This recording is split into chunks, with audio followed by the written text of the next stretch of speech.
All right, so for today's review, we're going to be taking a look at the Conrad Case CX130 in 1 to 50th scale. Now, this is a bit of an older model from Conrad, but it can still be found floating around today. And the prices can vary anywhere from, I believe it's like $75 up to $100 plus. So without further ado, let's get straight into the review here. So we'll get the hammer out of there. We'll talk about that in a little bit. Start off with the cab here. It's pretty simple. It's a pretty simple cab, but this is a relatively older model from Conrad. As you can see, you got a nice metal handrail that is a part of the casting, I do believe. And then you have a nice CX130 decal right there. Some more nice decals of the Case logo, whatever they wanted to call this stripe as well. You got some nice lines in the body as well. And you can kind of see some hinge details for the door. And the interior of the cab is pretty basic. You can see you got some foot pedals and your joysticks modeled very nicely.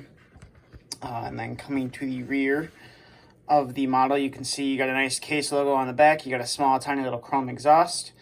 And the top of the machine is pretty basic. You can see there's not really anti-slip texture. I would assume that's what these spots right here would be for.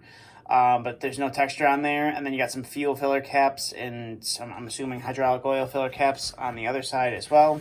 And then coming to this side, you can see you got a nice Case decal and a CX130 decal right there. No handrail for the steps. And then you can see that there's like a little panel or something, a part of the casting right there. And you can see down that the detailing is pretty basic. You got some simulated hard lines on the boom, part of the boom casting. But as down for the swing motor and stuff, there's not really much detail down there whatsoever. You got a nice Case decal there on the boom as well. And then you got a nice Case decal on this side of the boom as well.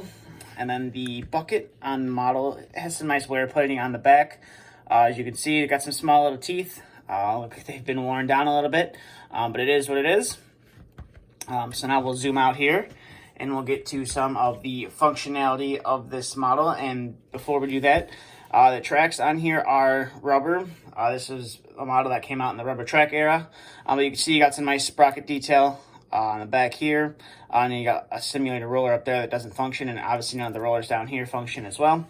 So with that out of the way, we can get to some of the functionalities of this model. So it does spin a 360, and it sticks in a couple of the places, but the overall turning radius is good. And you can see right there, it does have a quick coupler. The bucket does come off, if I can get it out of the quick coupler. Now, this is a pretty weird style quick coupler, but it does work. So the front pin on the bucket or the hammer just slides into there, and there's these little tabs on the back of the quick coupler that just clip into the back. It's a pretty neat little design for when the model came out, and the quick coupler does seem to work very well. The only problem I have is this stick cylinder is a little stiff. So when you go to move it, the bucket does like to pop off the quick coupler, but it just kind of slides on and snaps into place. The boom goes up to about that high, and it will dig down to about there to almost have the machine on the counterweight, which is pretty nice. Your stick goes out that far, and then it will curl in that far and has a little bit of play in it. And then your bucket cylinder will curl in to about there, and then it will curl out to about there, which is pretty decent. Now we'll get the bucket off. And then this is the hammer that comes with the model. I believe it's a Case CB11, I think it's like 1150 BR hammer. It's got a little bit of a movable chisel part here. And then you can see some nice detailing on the hammer as well. Some of the hydraulic, the motor and stuff modeled very nicely as part of the casting. And you got the nice Case decals on there as well. Now this one, it does clip into the quick coupler, but it likes to stick into the quick coupler more than the bucket does, so getting it off can be kind of a challenge. But there's your full range of motion with the hammer, so you could almost fold it up like that if you wanted to. Definitely not the most realistic thing, but you could do it if you wanted to. You just have to clip the hammer back into the quick coupler, and it does fold out to about there. Like I said, it's got that little bit of a loose action, so the chisel does move just a little bit.